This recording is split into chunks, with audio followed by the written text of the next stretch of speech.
Reposez. Oh. Repos.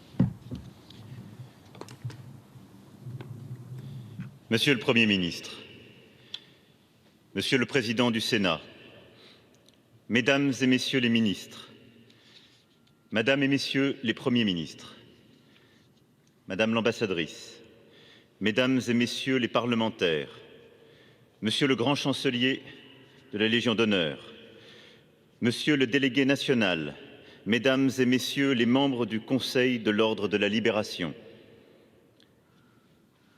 Monsieur le chef d'état-major des armées, officiers, sous-officiers, officiers mariniers, soldats, quartiers-maîtres et matelots, aviateurs, Mesdames et Messieurs, en vos degrés et qualités, Mesdames et Messieurs.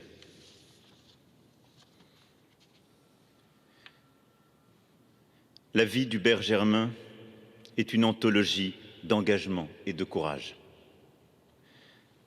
Avec les 1037 compagnons de la Libération qui, voilà 80 ans, ont relevé la France de l'abîme, il forma un ordre fraternel, une phalange de l'idéal. À l'aube comme au crépuscule, il fut le dernier à rendre les armes. Résistant de la première heure et ultime héros de ce cercle de combattants désormais disparus. Déraciné par les pérégrinations d'un père général en Syrie et en Indochine, Hubert Germain n'aimait rien tant que de retrouver ses terres de la Drôme et passa sa jeunesse à chercher la France partout, dans les livres, dans ses rêves. Adolescent, ses frasques inquiétaient sa famille. Il était indiscipliné en tout, d'une insoumission farouche qui ne se connaissait qu'une fidélité, la patrie. Tout commence au printemps 1940. Alors que Pétain vient de signer l'armistice, il passe le concours de l'école navale. Et tandis qu'il compose sur la table d'examen, une révélation. Réussir le conduirait à servir une armée aux ordres de l'Allemagne nazie. Alors le voilà qui se lève, refuse d'achever son travail et déclare « Je pars faire la guerre ». La fougue d'Hubert Germain, heureusement, en rencontre d'autres. Car s'il quitte ses amis, sa famille, il trouve en Angleterre d'autres amis, une autre famille, qui ont répondu comme lui à l'appel du général de Gaulle. À Londres, ils sont quelques centaines, une guilde de l'honneur, prête à tout pour une cause qui les dépasse, la France libre. Paysans, artisans, instituteurs, soldats, ils deviennent camarades pour la vie. Ils sont aujourd'hui compagnons d'éternité. À l'été londonien succèdent pour Hubert Germain les printemps levantins. Lui qui brûle de se battre est d'abord envoyé sur le front de Syrie. Et à l'été 1942, c'est en Libye qu'il se couvre de gloire. De Gaulle demande à ses soldats de ralentir l'avancée des troupes de Rommel vers l'Égypte en tenant le verrou de Bir Hakeim. Toute la France vous regarde. Vous êtes son orgueil, leur dit-il. La chaleur est harassante. Le vent charrie le sable. Hubert Germain et ses compagnons de la 3e demi-brigade de Légion étrangère érigent malgré tout sur la route de l'ennemi un barrage impénétrable. 1 contre 10, peu importe. Durant 16 jours, ils résistent à tous les assauts du ciel et de la terre lancés contre eux. Miracle de la volonté, prodige du patriotisme, soirée féerique, car dans la nuit du 10 au 11 juin 1942, le bouclier impénétrable se mue en une colonne d'irréductibles qui finit par briser l'encerclement ennemi. Et c'est Hubert Germain, enflammé de courage, qui prend la tête des troupes en cette nuit d'apocalypse. Il est alors pour eux une torche dans l'obscurité. Sa détermination est plus incandescente que les fusées qui zèbrent le ciel au milieu des lignes allemandes. L'épopée de la France libre ne s'arrête pas là et le mène ensuite au pied des pyramides d'Égypte, en Tunisie, en Italie. Il voit mourir sous ses yeux tant de frères d'armes qui ne quittèrent jamais son esprit. Il est blessé à l'approche de Monte Cassino, mais continue, malgré tout, toujours. Pour se voir accroché tout près du cœur, des mains même du général de Gaulle, la croix qui le fait compagnon dans l'ordre de la libération. L'honneur est la mission d'une vie. Hubert Germain sait qu'il doit s'en montrer digne à jamais. Enfin, vient le jour, sonne l'heure de retrouver son pays. Le 15 août 1944, Hubert Germain débarque sur les plages de Provence. Ce jour-là, son premier geste est de s'agenouiller pour prendre un peu de la terre de France dans ses mains, la sentir, la toucher. Retrouvailles charnelles après 4 ans de combat et d'exil. Il se relève encore et sa patrie avec lui, remonte le Rhône, rejoint le Rhin, libère l'Alsace, gagne Berlin, avant enfin de revenir. Quelques années à peine après avoir quitté les théâtres militaires, Hubert Germain entrera dans l'arène politique. En devenant maire de Saint-Chéron, petit bourg de l'Essonne, qui ourle les rives de l'Orge, fidèle de De Gaulle et proche de Mesmer, ils portent leurs idées, les siennes, jusqu'à l'Assemblée nationale d'abord, dans les rangs du gouvernement ensuite. Ministre des Postes, Télégraphes et Téléphones, puis ministre chargé des relations avec le Parlement, sous la présidence de Georges Pompidou. Avec ses frères d'armes, il avait défendu la liberté. Avec ses frères d'âme, toutes celles et ceux qui se reconnaissent comme tels, il allait désormais rebâtir la fraternité. Quêtes inlassables d'une vie de résistance et d'espérance.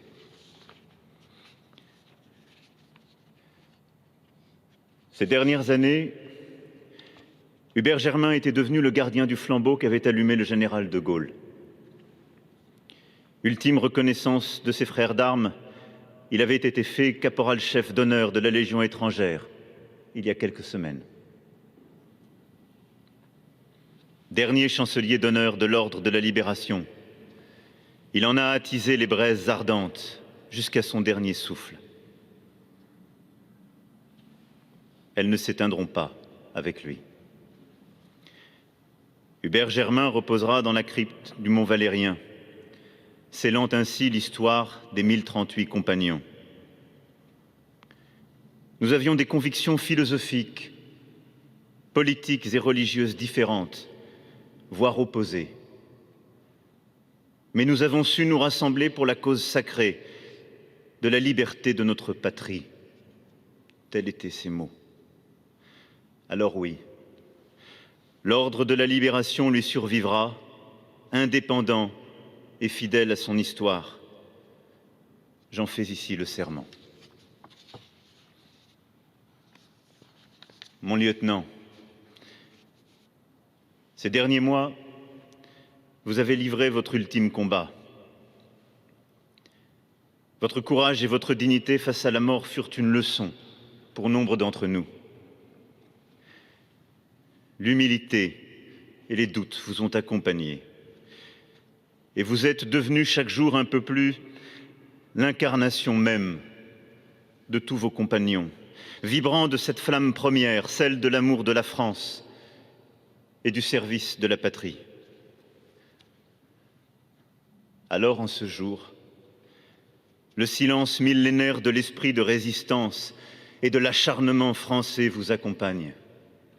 C'est cette cohorte chevaleresque qui vient du fond des âges, de Patay et de Reims, d'Arcole et du chemin des Dames, de la garde impériale à Koufra, d'Orléans à Bir Hakeim, qui se tient à vos côtés et nous rappelle cette irrésistible résolution de la France. Ne rien céder de la liberté de la patrie et de son âme. Vous les rejoignez, mon lieutenant, et notre tâche sera de poursuivre avec la même ardeur ce combat. Nous le ferons. Vive la République. Vive la France.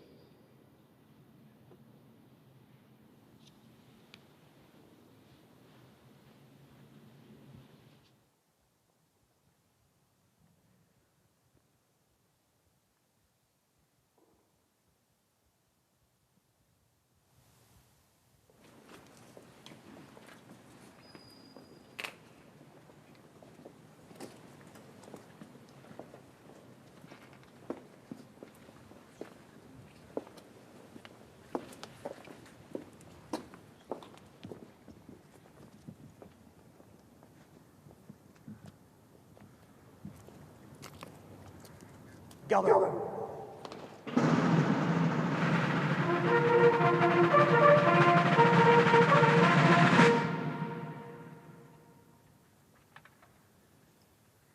Présentez.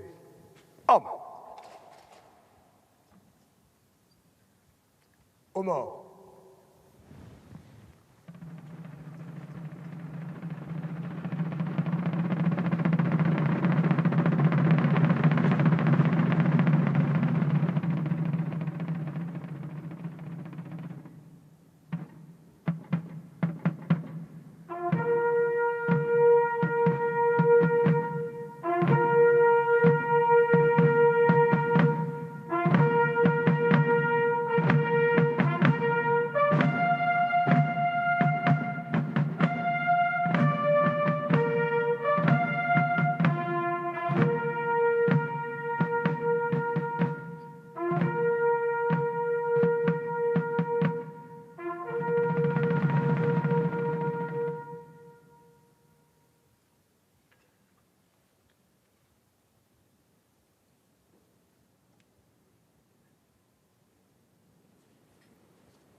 Reposez.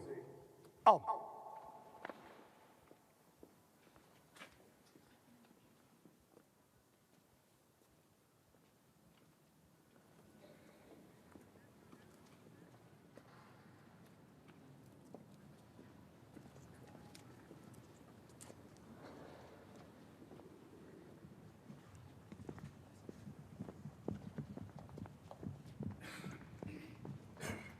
Repos.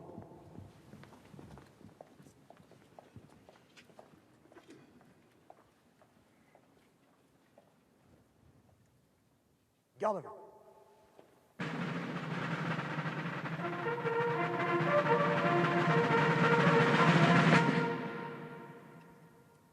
Présentez. Armes.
Homme.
Repos.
Vous venez d'assister à l'hommage national à Hubert Germain, chancelier d'honneur de l'Ordre de la Libération et dernier compagnon de la Libération qui nous a quittés le 12 octobre dernier à l'âge de 101 ans.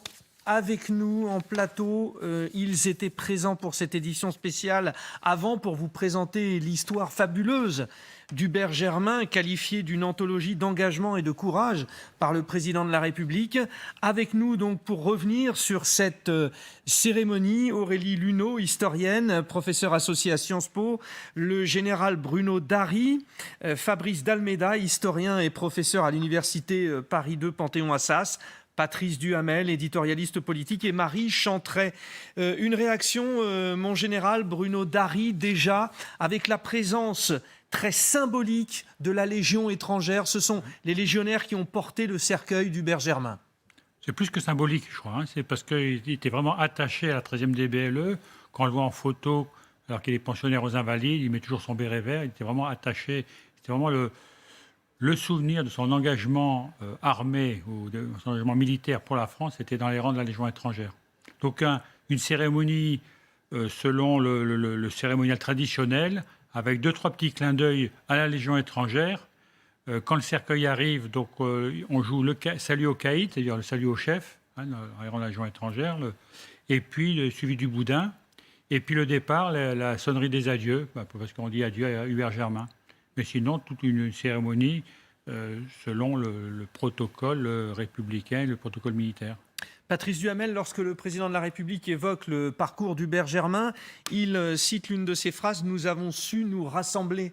C'était un message fort là qu'a voulu, dans cet éloge, rappeler Emmanuel Macron. Dans tout ce qu'il a fait, Marie le rappelait tout à l'heure, ça a été...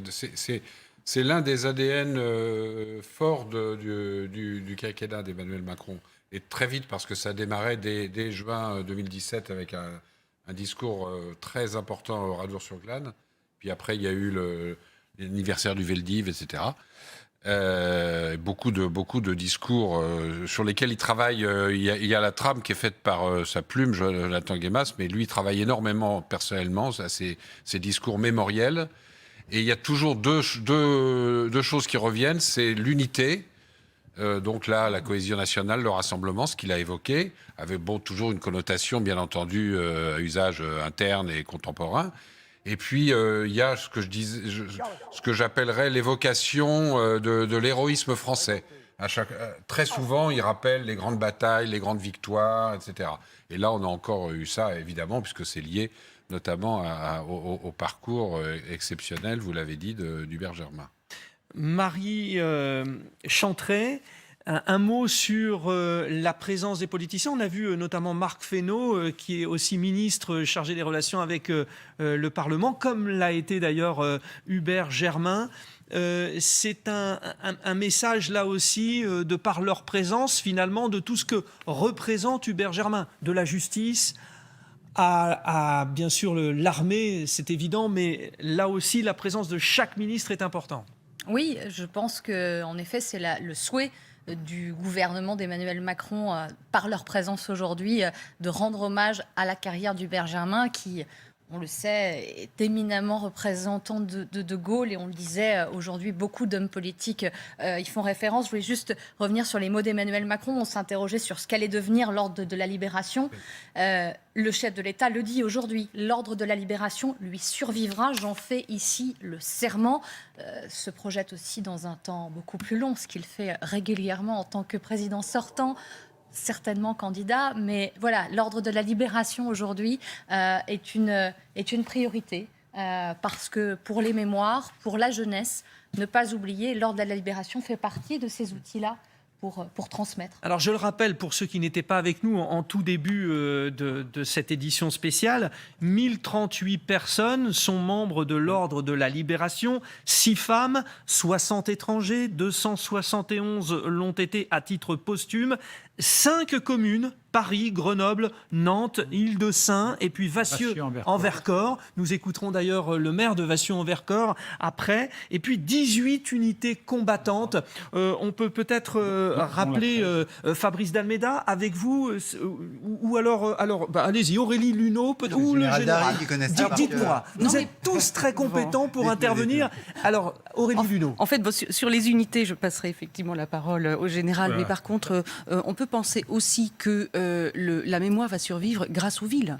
Les 5 communes qui sont compagnons de la Libération, vous les avez citées, Nantes, Grenoble, Paris, Vassieux-en-Vercors et l'Île-de-Saint, peuvent remplir ce rôle-là aussi. Les unités, bien évidemment. Et on a senti quand même dans le discours du président Emmanuel Macron ce regard sur aujourd'hui les valeurs pour la jeunesse. On voyait aussi à l'écran ces jeunes. Et c'était la préoccupation d'Hubert Germain. Il disait « Nous étions des braises ardentes de l'ordre de la libération ». Le président a rappelé, a utilisé ce mot, les braises ardentes.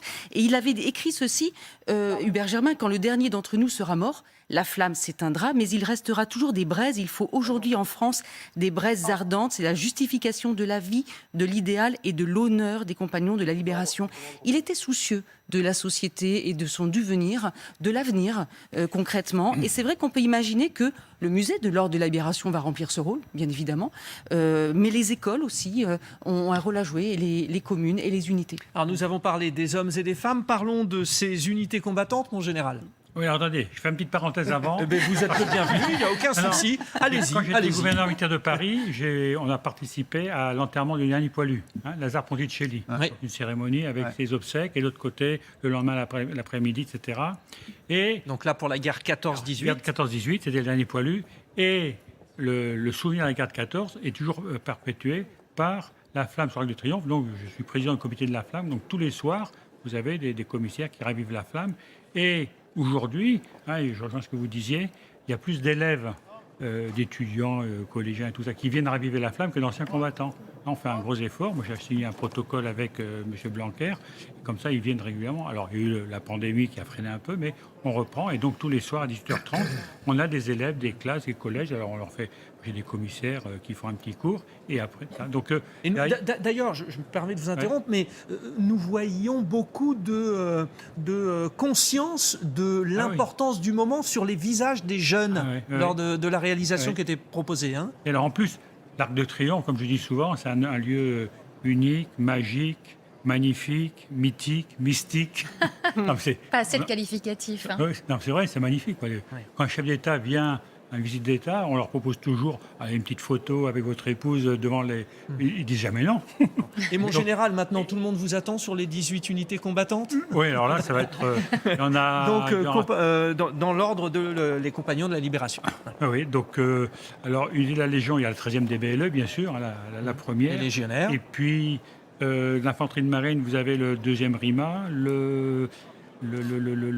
On n'est pas obligé évidemment de toutes les Oui, mais citer. le MDB, c'est pas en tant que... Ça, c'est des régiments. Donc, vous avez le 501e régiment de chars de combat. Vous avez le premier PIMA. Sans tous les citer, et que ceux qui s'en occupent me pardonnent, mais le choix de ces unités combattantes... Ce sont des unités qui étaient, toutes celles qui étaient au sein de la 2e DB et de la première DFL, Division Française Libre, ont été faits compagnons, plus quelques unités qui étaient, notamment les bâtiments de la marine, qui étaient bien sûr, qui n'étaient pas à terre, comme le Courbet. Et puis, quelques exceptions, le porte-avions Charles de Gaulle a le droit à porter de la fourragère, de par son nom, parce que bien sûr, il n'existait pas, voilà. Alors, pardon pour les termes exacts, mais je me lance. Ces unités sont encore existantes, Oui. Voilà. Oui. Donc, j'imagine que le jeune militaire qui intègre ces unités, on lui fait bien comprendre qu'il intègre une unité historique. Et quand même, alors, vous voyez, là, c'est amusant, c'est les 2e années de l'école de l'air qui a repris les traditions de l'escadrille de la France libre, qui était engagée. C'est des pilotes, un peu comme Moujotte, comme tous ceux qui sont qui ont rejoint l'armée de l'air britannique et qui ont participé pendant 4 ans à la défense de l'Angleterre et puis au raid sur l'Allemagne. Donc toutes ces unités ont comme une grande fierté. Elles sont regroupées et représentées chaque année le 18 juin au pied du Mont Valérien. Et c'est quand même une charge lourde parce que elles en sont fières et elles ont un héritage à tenir. Environ 65 000 militaires de la France libre, justement. On comptait environ 65 000 armées de terre, armées de l'air, marine. Le nombre de personnes qui ont rejoint De Gaulle, justement, au fil des 4 années, quand même. Oui, parce qu'au début, ils n'étaient pas 65 000. Non, 3 000, je crois. Les T40, à peine. Oui. Cette cérémonie particulièrement touchante, émouvante, a tous ces symboles auxquels nous avons pris le temps de porter une analyse, parce qu'il faut analyser pour le message, pour les jeunes générations. Nous allons continuer ensemble encore un petit peu, parce qu'il y a effectivement beaucoup de choses à évoquer. Il est 16h. Je vous propose de réécouter le président de la République au cours de cette cérémonie en hommage national à Hubert Germain, dernier compagnon de la Libération. Le silence millénaire de l'esprit de résistance et de l'acharnement français vous accompagne. C'est cette cohorte chevaleresque qui vient du fond des âges, de Patay et de Reims, d'Arcole et du chemin des Dames, de la garde impériale à Koufra, d'Orléans à Bir Hakeim, qui se tient à vos côtés et nous rappelle cette irrésistible résolution de la France. Ne rien céder de la liberté de la patrie et de son âme.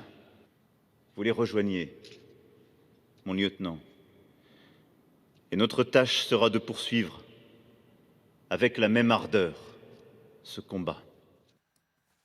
Le président de la République, nous avons évoqué la forme avec Patrice Duhamel, avec Marie Chantrey, le fond avec vous, historien et professeur, cher Fabrice d'Almeida. La portée pédagogique, là, est considérable. Elle est considérable et je dirais que c'est assez... Tout à l'heure, Patrice Duhamel rappelait justement les débuts du quinquennat d'Emmanuel Macron. Il y a une constance, c'est qu'à chaque fois, il essaie d'être assez factuel, de commencer par être factuel, de rappeler ou le parcours d'une personnalité ou la nature de l'événement qui est célébré, notamment les 8 mai. Et en fait, ensuite, dans un deuxième temps, il essaie d'en tirer des leçons, mais qui sont, j'allais dire, pas des leçons partisanes, parce que son discours est assez constant, en fait. C'est un discours d'unité et, au fond, de rappel des valeurs tantôt républicaines, tantôt de résistance. Cet esprit de résistance, il en a fait presque une expression dans son quinquennat. On l'a vu revenir à plusieurs reprises, et notamment même à l'occasion de la crise du Covid. Il s'appuyait sur précisément ces cérémonies mémorielles qu'il a pu présider pour dire justement qu'il fallait, face à l'adversité, essayer de faire preuve à la fois de la même clairvoyance et de la même résilience que ceux de la France libre. Patrice Duhamel, n'y voyez aucun clin d'œil négatif de ma part, mais vous avez eu l'occasion d'écouter beaucoup de discours de président de la République. Vous me voyez venir, non pas en comparant, mais est-ce qu'on peut définir un style Emmanuel Macron dans ce genre d'évocation, dans ce genre de discours fort? Le style, Fabrice vient de l'évoquer. Ce qui est très important, c'est que c'est un choix, et Marie l'a dit aussi tout à l'heure, c'est un choix qu'il a fait dès le départ, de mettre un accent sur ce que moi je préfère récit national à roman national, parce que roman, il y a le côté fiction, etc. etc. Donc le récit national, ça c'est un élément essentiel. Il avait d'ailleurs théorisé avant même son élection, pendant la campagne présidentielle de 2016-2017.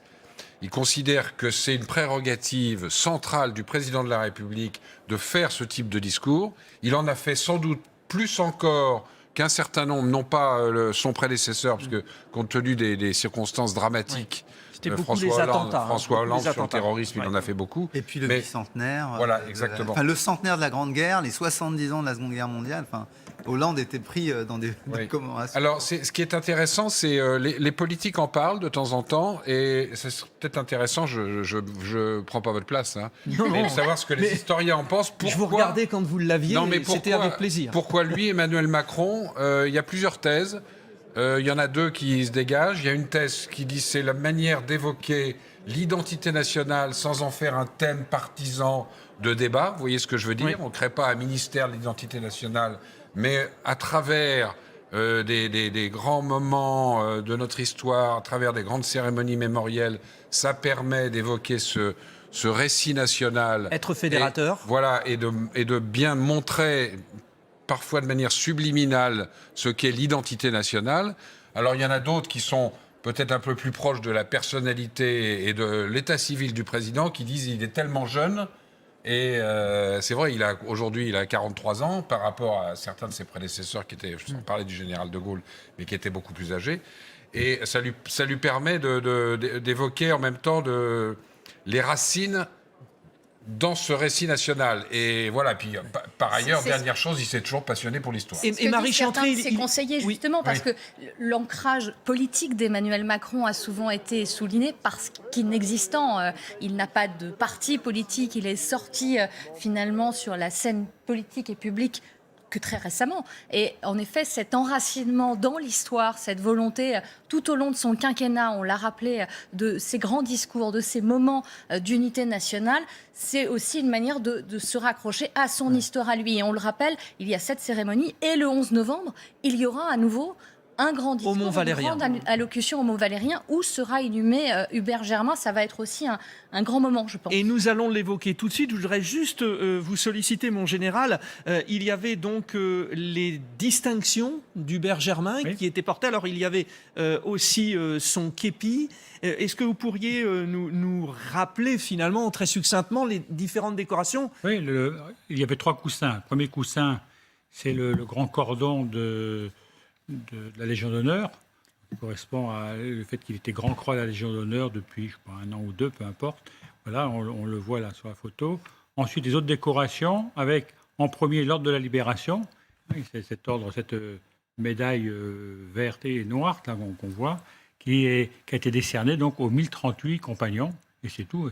Alors, pour le petit clin d'œil, les familles de compagnons, c'est-à-dire les enfants des compagnons, peuvent la porter, mais de l'autre côté. C'est-à-dire, tout à l'heure, on voyait quelques personnes, notamment les 2 sœurs du colonel Brunier de Sérigné, qui étaient présentes et qui avaient cette décoration. Et puis la dernière décoration, pas la dernière, mais il y en a d'autres, mais les importantes, c'est la Croix de guerre 39-45. Donc c'est tous les titres de guerre qu'il a acquis, de Bir Hakeim jusqu'à Lotion, puisque la 13 a... Voilà. Un autre extrait de l'éloge funèbre prononcé par le président Macron, notamment au sujet de la résistance, et bien sûr, nous en parlons avec nos invités. Avec ses frères d'armes, il avait défendu la liberté. Avec ses frères d'âme, toutes celles et ceux qui se reconnaissent comme tels, il allait désormais rebâtir la fraternité. Quêtes inlassables d'une vie de résistance et d'espérance. Non. Alors cette résistance, elle était pas multiple, mais différente peut-être entre ceux de la France libre, ceux de la France occupée, et puis ceux qui sont partis. Tout le monde, d'ailleurs, n'a pas été récompensé par le général de Gaulle en tant que membre de l'Ordre de la Libération. Hein. Non, c'est vrai, on voit cette diversité, mais voulue d'ailleurs, hein, parce que ne serait-ce que parmi les corps qui reposent déjà au Mont-Valérien, il y a 11 militaires, dont 2 tirailleurs d'Afrique du Nord, 2 tirailleurs d'Afrique noire, 3 membres des forces françaises libres. Après, il y a 5 résistants, dont un des forces françaises, des FFI du Vercors et un de la résistance indo-chinoise. Il y a cette volonté de réunir aussi, hein, de ne pas séparer les résistants. C'était la volonté du général de Gaulle. Et à la sortie de la guerre, il tenait aussi à faire en sorte que cette France se relève ensemble et construise, se libère, mais surtout se reconstruise dans une fraternité et une cohorte d'énergie commune et positive. Et ce qui est intéressant aussi, c'est que justement, on parlait de la fraternité d'âme. On les a vus, ces légionnaires qui portaient, les 11 légionnaires qui portaient le cercueil. C'était des frères d'armes, la fidélité jusque dans la mort, à la fidélité à travers les générations qui suivent. Et comme le disait aussi Hubert Germain, vous parliez de la différence, il savait qu'il avait avec lui des fils d'agriculteurs, d'ouvriers, d'aristocrates, de bourgeois, tous ensemble. Aucune rivalité n'existait, parce que le sang de l'un valait le sang de l'autre. Et il disait aussi, on est dans une aventure qui nous dépasse. C'est intéressant parce qu'à la fois... Et au-delà des clivages politiques, il le rappelait aussi d'ailleurs. Tout à fait. Hein, oui. Et lui disait aussi, je n'ai été qu'un petit point de rencontre dans la grande histoire. Mais aujourd'hui, on voit combien cet homme, avec ses valeurs depuis la jeunesse, a été un grand homme dans la grande histoire. Alors, nous avons évoqué les 5 communes, hein, Paris, Grenoble, Nantes, l'Île-de-Saint et Vassy-en-Vercors. Alors le maire de Vassy-en-Vercors, Thomas Ottenheimer, s'est exprimé. Écoutez-le. Nous ne sommes jamais à l'abri des menaces de certaines formes d'extrémisme. La tentation du bouc émissaire est toujours très présente dans nos sociétés. Et donc il est fondamental que les jeunes comprennent que même s'ils n'ont pas connu la guerre, même si évidemment on espère qu'elle ne se reproduira plus sur notre territoire, on voit bien quand même que la société dans laquelle nous vivons aujourd'hui est toujours soumise à des tensions fortes. Fabrice Dalméda, il est là l'enjeu de ce moment que nous vivons ensemble. Oui, effectivement, il y a ce rappel, j'allais dire, de la lutte contre le racisme et l'antisémitisme, ce qui définissait le nazisme. Il ne faut pas l'oublier, hein, l'armée qui nous occupe est une armée qui est aussi idéologique. Elle est allemande, elle est étrangère, mais elle est marquée par cette idéologie. Et c'est vrai qu'en France, le maréchal Pétain va progressivement suivre cette idéologie. Il faut quand même le dire. Il va, à partir d'octobre 1940, prendre des mesures racistes. Et au fond, c'est ça qui est très important à rappeler dans le monde qui est le nôtre, dans lequel il y a des tensions identitaires exacerbées, avec une présidentielle à l'horizon. Donc Voilà, mais je ne crois pas que Emmanuel Macron est allé sur ce terrain-là pendant cette cérémonie. Elle fait écho, bien sûr, à notre histoire, mais il n'a pas du tout insisté sur cette dimension qui aurait pu être un peu polémique. Il cherchait au contraire à avoir une vision, comme tout le monde l'a rappelé sur ce plateau, assez écuménique, qui rassemble. Mais en tout cas, cette cérémonie nous invite à le faire, nous. C'est pour ça que nous sommes là. Exactement, elle nous invite à le faire, mais elle nous invite aussi à nous rappeler qu'on a beaucoup insisté sur l'ordre des Compagnons de la Libération, mais dans l'ordre des Compagnons de la Libération, il y a les gens qui étaient de la France libre, et il y avait des gens de la résistance intérieure. Et c'est très important de rappeler la résistance intérieure. Pourquoi est-ce que, justement, ce que disait Aurélie Luneau, on a voulu ramener tout le monde? C'est qu'à un moment donné, dans cette résistance intérieure, il y a deux types de gens. Il y a des gens qui sont dans les mouvements de résistance, qui vont adhérer, qui vont aller dans les maquis, qui vont être, j'allais dire, des gens qui travaillent uniquement pour la France, éventuellement en liaison avec Londres. Et puis, il y a une deuxième catégorie de gens qui est beaucoup plus problématique aussi. Ce sont ceux qui travaillent pour les réseaux d'espionnage au service des Britanniques ou des Américains. Et c'est vrai qu'on aurait pu se demander, au fond, si ces gens-là n'étaient pas des espions d'un pays adverse, certes alliés à la France libre, mais tout de même, ça posait des questions. Et c'est pour ça qu'il y a eu toute cette insistance à la Libération, à identifier les réseaux, à faire reconnaître ces gens-là pour faire reconnaître leur contribution à la victoire, parce que ces réseaux d'espionnage pour l'Angleterre, le SOE ou le MI6 ou le MI9, ou pour l'OSS, les services secrets américains,